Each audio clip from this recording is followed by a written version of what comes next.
할렐루야. 4월 20일 목요일입니다. 사무엘 하 6장 1절에서 15절까지 말씀을 읽고 은혜 나누도록 하겠습니다. 다윗이 이스라엘에서 뽑은 무리 3만 명을 다시 모으고 다윗이 일어나 자기와 함께 있는 모든 사람과 더불어 바알레 유다로 가서 거기서 하나님의 궤를 메어 오려 하니 그 궤는 그룹들 사이에 좌정하신 만군의 여호와의 이름으로 불리는 것이라. 그들이 하나님의 궤를 새 수레에 싣고 산에 있는 아비나답의 집에서 나오는데 아비나답의 아들 우사와 아효가 그 새 수레를 모니라. 그들이 산에 있는 아비나답의 집에서 하나님의 궤를 싣고 나올 때에 아효는 궤 앞에서 가고 다윗과 이스라엘 온 족속은 잣나무로 만든 여러 가지 악기와 수금과 비파와 소고와 양금과 제금으로 여호와 앞에서 연주하더라. 그들이 나곤의 타작마당에 이르러서는 소들이 뛰므로 우사가 손을 들어 하나님의 궤를 붙들었더니 여호와 하나님이 우사가 잘못함으로 말미암아 진노하사 그를 그곳에서 치시니 그가 거기 하나님의 궤 곁에서 죽으니라. 여호와께서 우사를 치심으로 다윗이 분하여 그곳을 베레스 우사라 부르니 그 이름이 오늘까지 이르니라. 다윗이 그날에 여호와를 두려워하여 이르되 여호와의 궤가 어찌 내게로 오리오 하고 다윗이 여호와의 궤를 옮겨 다윗성 자기에게로 메어 가기를 즐겨하지 아니하고 가드 사람 오벳 에돔의 집으로 메어 간지라. 여호와의 궤가 가드 사람 오벳 에돔의 집에 석 달을 있었는데 여호와께서 오벳 에돔과 그의 온 집에 복을 주시니라. 어떤 사람이 다윗 왕에게 아뢰어 이르되 여호와께서 하나님의 궤로 말미암아 오벳 에돔의 집과 그의 모든 소유에 복을 주셨다 한지라. 다윗이 가서 하나님의 궤를 기쁨으로 메고 오벳 에돔의 집에서 다윗 성으로 올라갈새 여호와의 궤를 맨 사람들이 6걸음을 가매 다윗이 소와 살진 송아지로 제사를 드리고 다윗이 여호와 앞에서 힘을 다하여 춤을 추는데 그때에 다윗이 배 에봇을 입었더라. 다윗과 온 이스라엘 족속이 즐거이 환호하며 나팔을 불고 여호와의 궤를 메어 오니라. 아멘. 예, 감사합니다. 자, 오늘 말씀은 이제 언약궤가 예루살렘으로 오는 이야기입니다. 어찌 보면 조금 복잡한 상황입니다. 여러 가지로 복잡한 상황이죠. 과거에 사무엘 선지자가 어렸을 때까지만 해도 언약궤는 실로에 있는 성소에 있었습니다. 아주 과거 이스라엘 백성들이 애굽에서 나오고 시내산에서 하나님과 언약을 맺었죠. 그리고 그 언약을 더 돈독하게 하기 위한 말씀을 받았는데 그 율법의 말씀은 다름 아닌 성막을 건축하라는 것입니다. 물론 광야에서 빈번하게 이동을 해야 되기 때문에 판자로 또 무슨 쇠로 돌기둥으로 그렇게 신전을 만들 수는 없었습니다. 하나님께서는 성막을 건축하라고 하실 때에 물론 기둥도 사용되고 그리고 그 기둥 받침을 위해서 금속도 사용되었지만 대부분의 성막은 이렇게 천막으로 만들어졌습니다. 그래서 필요할 때에 그 성막을 다시 이렇게 걷어서 이동을 하고 하나님께서 멈추라고 하시는 곳에 다시 성막을 설치할 수 있는 그런 시스템으로 말씀을 해주셨습니다. 그래서 이제 거의 1년여에 걸쳐서 그 성막을 제작을 했죠. 정성을 들여서 성막에 들어가는 널판과 금속들을 가공하고 천막들을 제조하고 그리고 그 안에 들어가는 여러 중요한 기구들을 만들었으며 제사장들이 입을 의복들 관련된 것들을 준비를 했습니다. 그렇게 해서 이제 하나님 앞에 제사를 드릴 수 있는 그런 준비가 모두 완결이 된 것이죠. 그래서 거기서 이제 제사를 드리는 것으로 이스라엘과 하나님과의 언약 관계, 그 연결고리가 든든하게 이어지는 것입니다. 자, 그렇게 이제 성막을 만들었는데요. 그 성막이 이제 광야를 40년 동안 방황을 하다가 드디어 이제 요단강을 건너서 가나안 땅으로 들어갑니다. 우리가 잘 아는 것처럼 요단 동쪽에 헤스본왕 시온과 바산왕 옥을 격파를 하고, 그리고 거기서 모세가 마지막으로 출애굽 2세대들에게 하나님의 언약의 말씀을 한 번 더 당부해 주고, 그리고 거기서 죽습니다. 그리고 미리 모세가 안수해 주었고 하나님께서 말씀해 주셨던 것처럼 여호수아가 이스라엘의 새로운 지도자가 되어서 요단강을 건너가고, 그리고 가나안 땅에 있는 그런 가나안 사람들과의 전투를 벌이며 그 땅을 분배해 주고 가나안 땅에 정착하는 이야기가 뒤에 이어지게 되죠.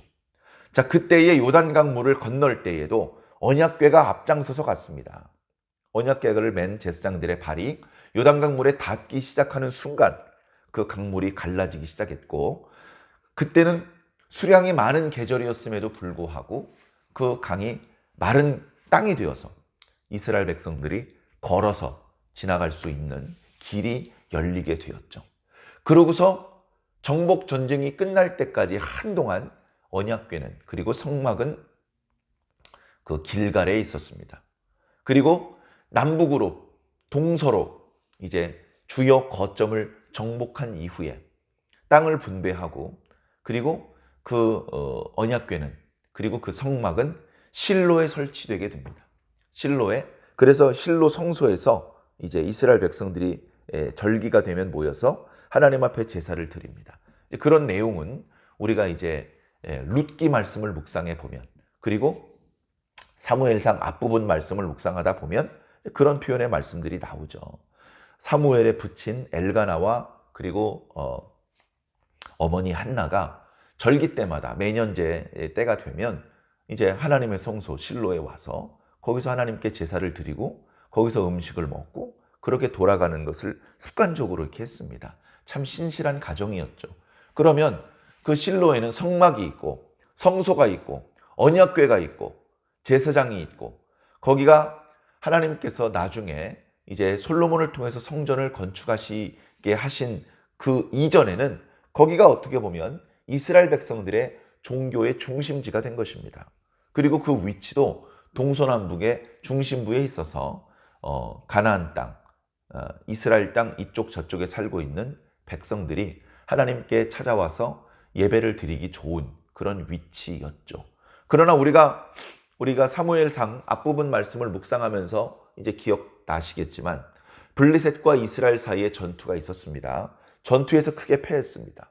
왜 패했는지, 자신들이 하나님 앞에 부끄러운 모습으로 살지는 않았는지 돌아보지도 않고 상당히 미신적인 방법으로 언약궤를 들고 나가면 무조건 이긴다, 그런 어리석은 생각을 품었던 이스라엘 백성들이 제사장 2명과 함께 언약궤를 가지고 전장으로 나갔습니다. 그러나 결과는 언약궤가 없을 때보다 더 크게 패했습니다. 많은 이스라엘 백성들이 죽었습니다. 언약궤를 빼앗겼습니다. 언약궤를 가지고 갔던 제사장도 전장에서 죽었습니다. 아주 슬픈 그런 역사가 그때 있었죠. 그때 언약궤가 하나님의 백성의 땅을 벗어나서 이제 블레셋 사람의 땅으로 들어갔습니다.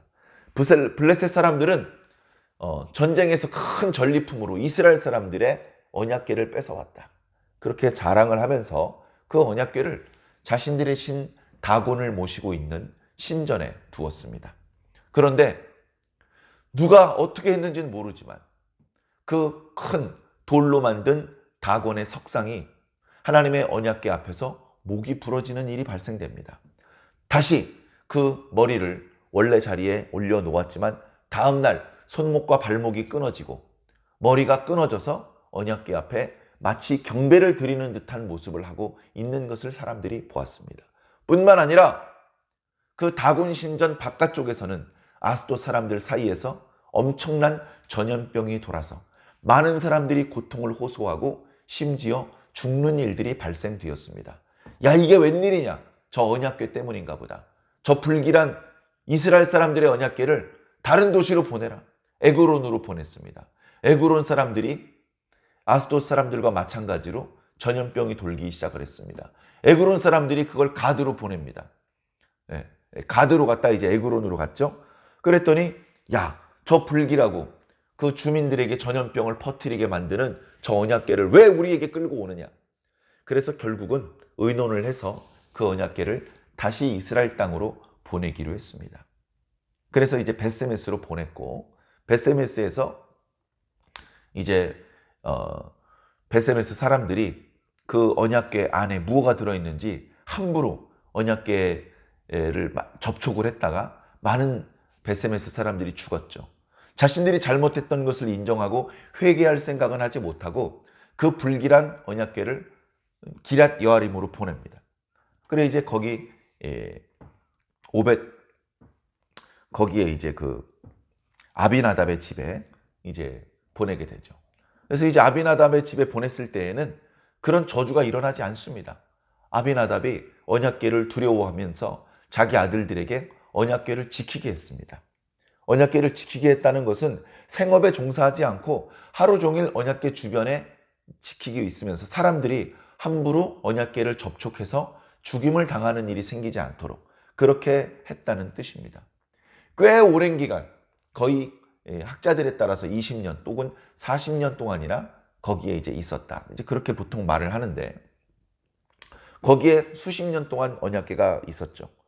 그래서 이제 다윗이 왕이 된 다음에 그 언약궤를 자신이 이제 왕도로 삼은 예루살렘으로 모셔올 생각을 했습니다. 왜? 다윗은 하나님을 사랑하는 마음이 특심했기 때문에 그렇습니다. 물론 상당히 복잡한 상황이라고 말씀을 드렸던 까닭은 아직도 실로에 언약궤 이외의 여러 성막의 기구들이 있었기 때문에 그렇습니다. 다른 기구들은 거기에 있고 언약궤는 다윗이 예루살렘으로 모셔오는 것이죠. 언약궤를 모실 장소를 미리 준비해 두었습니다. 언약궤를 모시기 위해서 그곳에 장막을 미리 쳐 두었습니다. 깨끗하고 정결하게 장소를 마련해 두었죠. 그러나 엄밀한 의미에서 보면 그 장소는 이제 다른 떡상이라든가 분향단, 순금 등잔대가 비치되어 있는, 그리고 제단과 물두멍이 준비되어 있는 그런 온전한 성소는 아니었습니다. 언약궤만 모셔져 있는 것이죠. 그리고 그 나머지 기구들은 아직도 실로에 있습니다. 그래서 그 모든 것들이 나중에 솔로몬 때에 다시 모여지게 되죠. 그래서 솔로몬 때에 그 언약궤가 이제 지성소에 제대로 모셔지게 되고, 그리고 그 나머지 기구들은 솔로몬 때에 더 크고 화려한 것들로 다시 제작을 하도록 그렇게 하나님께서 말씀을 해 주십니다. 자, 그렇게 조금은 복잡한 상황이지만 다윗으로서는 지금까지 자신을 인도해 주시고 여러 죽을 고비에서 자신을 구원해 주시고 뿐만 아니라 이스라엘의 왕이 되게 해주신 하나님께 감사하는 마음이 컸을 것입니다. 그래서 도성이 정비가 되고 거기서 이제 왕궁이 지어지는 그 과정에서 하나님의 언약궤를 모셔왔으면 좋겠다. 그 언약궤가 블레셋 땅에 있는 것도 아니고 유다 땅에 들어와 있는데 그 시골 촌구석에 하나님의 언약궤가 몇십 년째 방치되고 있다니 이건 말도 안 된다. 그 언약궤를 모셔와서 날마다 그 언약궤 앞에서 하나님께 기도하고 찬양을 드리고 싶다. 그런 순수한 어떤 주님을 사모하는 마음이 있었기 때문에 다윗은 그 언약궤를 모셔올 준비를 합니다. 먼저 그 언약궤를 모실 처소, 그 천막을 미리 준비를 하고, 그리고 언약궤를 이렇게 모셔오는 과정에서 호위대를 따로 선발을 합니다. 오늘 말씀 1절에 보면 다윗이 이제 3만 명을 따로 모았다, 소집했다, 그렇게 표현을 하고 있는데요. 이제 여기서 그 히브리어 원문의 단어가 그것이 이제 3만 명을 의미하는 것인지 또는 다른 의미를 가지고 있는 것인지 의미가 이제 불분명하다고 합니다. 3만 명은 너무 많은 숫자 같다. 언약궤를 호위하기에는. 그래서 적게는 한 120명에서 많게는 400~500명 정도를 다윗이 따로 선발을 한 것 같다. 그래서 언약궤가 호송되는 과정에서 언약궤를 호위하는 그런 역할을 맡겼죠. 그리고서 이제 아비나답의 집에 내려갔습니다. 왕도 내려가고, 그리고 이스라엘 백성 중에서 이제 하나님께 대한 마음이 특심했던 그런 백성들도 함께 내려갔죠. 언약궤를 어떻게 운반해야 되는지 처음에는 거기까지 생각하지 못했던 것 같습니다. 본래는 제사장들이 의복을 갖추어 입고 그 언약궤를 채에 꿰어서 그 채를 어깨에 매는 그런 방법으로 운반해야 됩니다. 과거에 광야를 40년 동안 이리저리 왔다 갔다 할 동안에도 절대 언약궤는 수레 같은 것에 실지 않고 사람들이 어깨에 매어서, 특히 일반 사람들이 아닌 레위 사람들도 아닌 그 중에서도 제사장들이 그 언약궤를 운반하는 역할을 담당했던 것입니다. 그래서 그 하나님의 방법대로 했어야 되는데 어찌 보면 그런 방법까지는 신경 쓰지 못했던 것 같습니다. 나름대로는 정성을 다한다고 전에 쓰던 수레를 청소해서 재활용하는 것이 아니고 이 언약궤를 운반하기 위해서 별도로 새로 수레를 제작을 해서 그 수레에 언약궤를 실었습니다. 사실 이 방법은 이제 블레셋 사람들이 언약궤를 유다 땅으로 돌려보낼 때 썼던 방법입니다. 앞에 소 2마리가 수레를 끌게 하고 수레를 제작을 해서 그 수레에 이제 언약궤를 이렇게 싣고 그것을 이제 운반을 하는 것이죠. 그래 아비나답의 2 아들이 평소에도 언약궤를 지키는 역할을 했는데 이제 그 언약궤를 예루살렘으로 이렇게 모셔 올라가는데 그 수레를 모는 역할까지 맡게 됩니다. 형은 뒤에서 수레를 맡았고 또 동생은 수레 앞에서 길을 여는 역할을 맡았습니다. 내리막길이었기 때문에 앞쪽에서 아효도 제법 힘을 썼을지 모르겠습니다. 그렇게 언약궤가 순조롭게 예루살렘으로 이렇게 모셔지는 것 같으니까 다윗과 그리고 여러 백성들은 너무나 즐거웠습니다. 너무나 감사했습니다. 그래서 하나님을 찬양했고 미리 준비해 두었던 여러 가지 악기들로 하나님 앞에서 연주했습니다. 그렇게 해서 이제 언약궤가 예루살렘 쪽으로 가고 있는데 중간에 이 아곤이라는 사람의 타작마당을 지나가게 됩니다. 거기서 무슨 일이 있었는지 소들이 뜁니다. 다시 말해서 그 언약궤를 싣고 있는 수레를 몰고 있던 그 수레를 끌고 가고 있던 소 2마리가 깜짝 놀라서 펄쩍펄쩍 뜁니다. 정상적으로 천천히 안전 운행을 하지 못하고 앞에서 수레를 몰던 소들이 펄쩍 뛰니까 수레가 막 흔들리겠죠. 수레가 막 흔들리면서 그 위에 이렇게 실어두었던 언약궤가 수레 위에서 이리저리 흔들릴 것 아닙니까? 그러다 넘어질 것 같기도 하고 수레 밖으로 떨어질 것 같으니까 수레 뒤쪽에 있던 우사가 얼른 손을 들어서 언약궤를 붙잡았습니다. 언약궤가 상하거나 언약궤가 다치거나 떨어지면 안 된다고 생각했기 때문입니다. 자, 우사가 나쁜 의도로 언약궤에 손을 댄 것은 아니었습니다만 언약궤에 손을 대는 것 자체가 하나님께서 사실은 금하셨던 것입니다. 우리가 과거에 광야에서 언약궤를 운반할 때도 언약궤가 있는 성막에 레위 사람들은 들어갈 수 없었습니다. 언약궤를 운반해야 될 상황이 되면 먼저 제사장들이 들어가서 그 안에 있는 기구들을 포장을 했습니다. 언약궤가 어떻게 생겼는지 백성들이 볼 수 없게 포장을 했습니다. 포장을 하고 포장이 끝나면 그 고핫 자손들, 레위 사람들 중에서도 고핫 자손들을 불러내서 그들이 성전 안에 있는, 성소 안에 있는 여러 기구들을 채에 꿰어서 운반하도록 그렇게 지시를 했던 것이죠. 그렇게 포장이 되지 않은 상태에서 하나님의 그 거룩한 기구들을 쳐다보거나 또는 손을 뻗어서 그 기구들을 만지면 그 사람들은 이제 하나님의 진노를 사서 죽임을 당할 수밖에 없었습니다. 자, 그런데 이제 급하게 언약궤가 수라에서 어쩌면 땅에 떨어질지도 모른다라는 생각에 꽤 오랜 기간 동안 언약궤를 지키며 언약궤를 이렇게 사랑하고 또는 두려워했던 우사가 언약궤를 보호하기 위해서 손을 댔던 것이죠. 나쁜 의도는 아니었습니다만 하나님의 뜻이 아니었기 때문에 오늘 말씀에 보면 우사가 잘못했기 때문에 하나님께서 우사를 쳐서 우사가 그 언약궤 곁에서 죽게 되었다라고 말하고 있습니다. 자, 우사가 악한 의도를 가진 것은 아니었다고 하지만 결국은 거기서 그런 불미스러운 일이 벌어지자 옆에서 연주하던 연주도 끊어지고 노랫소리도 다 끊어졌습니다. 분위기가 어수선해졌죠. 우사가 죽었습니다. 우사가 죽었기 때문에 이제 우사의 시신으로 인해서 그 주변은 부정해지기 시작한 것이죠. 그 우사의 시신을 수습을 해서 이제 장사를 치러야 되는데, 그러면 거기에 참여한 사람들은 또 부정해집니다. 부정해진 상태로 언약궤를 모셔오는 것은 말이 안 되는 것이죠. 그래서 좀 조심하지. 언약궤가 겨우 기랏 여아림에서 예루살렘으로 출발해 여기까지 왔는데 마지막까지 좀 조심하지, 왜 거기서 실수를 해가지고. 그래서 그것을 베레스 우사라고 이름을 붙였다. 그렇게 오늘 말씀은 기록하고 있습니다. 베레스 우사라는 말은 이제 하나님께서 베레스를 치셨다, 그런 의미입니다. 그래서 이제 거기서 베레스가 죽자 이제 다윗의 마음속에 하나님을 향해서 두려운 마음이 들었습니다. 하나님께서 지금 진노하셨는데 이런 날 내가 언약궤를 모셔가면 안 되지. 그래서 언약궤를 너무너무 모셔오고 싶었지만 근처 오벳 에돔이라는 사람의 집에 그 언약궤를 임시로 보관하게 합니다. 이제 오벳 에돔이라는 사람은 오늘 보니까 가드 사람이라고 소개하고 있습니다.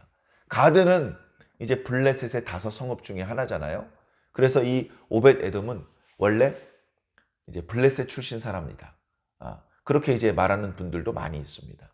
정확하게 알 수는 없죠. 그러나 지금 이미 유다 땅 안에 들어와 살고 있고 유다 사람들과 큰 다툼 없이 잘 살고 있을 뿐 아니라 그 언약궤에 대해서도 아주 신실하게 그렇게 언약궤를 잘 보관을 해서 그랬는지 석 달 동안 언약궤가 오벳 에돔의 집에 있었는데 그 오벳 에돔 집 사람들이 다 복을 받습니다. 본인도 복을 받고 가족들도 복을 받고 그 가족들이 하는 일들이 복을 받고, 그러다 보니까 오벳 에돔 집 사람들은요 자녀가 많아요. 자녀가 많고 하는 일들이 다 형통합니다.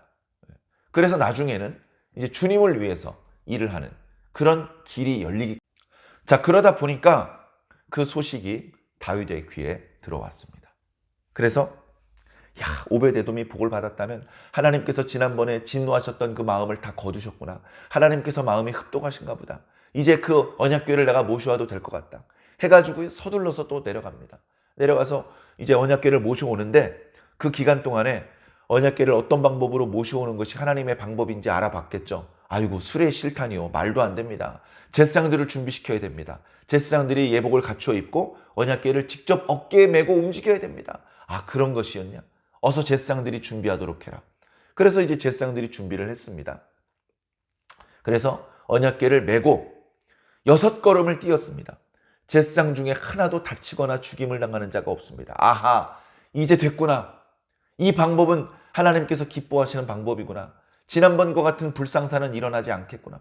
너무나 기뻐서 다윗이 그 앞에서 하나님 앞에 제사를 드리고, 그리고 언약궤가 지나가는 내내 노래하며 춤추며 그 기쁨을 표현을 했습니다. 자, 이제 오늘 말씀은 여기까지인데요. 다윗이 하나님을 사모하고 주님을 사모하는 마음이 간절했다는 것을 우리가 알 수 있습니다. 그래서 많은 비용이 들고 어떤 대가를 치르더라도 그 언약궤를 자기가 있는 예루살렘 가까이에 모시고 싶어하는 마음이 있었던 것입니다. 그러나 그 과정에 의욕만 앞섰는지 다윗도 그렇고 함께 여러 악기들을 연주했던 백성들도 그렇고 수레를 몰았던 아비나답의 아들들도 그렇고 다 좋은 마음이었기는 하지만 언약궤를 운반하는 방법이 좀 잘못되었죠. 그러다 보니까 뜻하지 않게 언약궤에 손을 대서는 안 되는 우사가 손을 대었다가 불미스러운 일이 발생되었던 것입니다.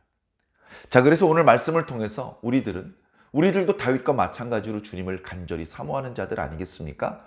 주님을 가까이서 모시고 싶은 자들 아니겠습니까? 그래서 주님을 자주 찾고 주님의 말씀을 듣고 주님께 예배를 드리고 주님께 기도를 하고 주님께서 부탁하신 일들에 충성을 다하는 것 아니겠습니까?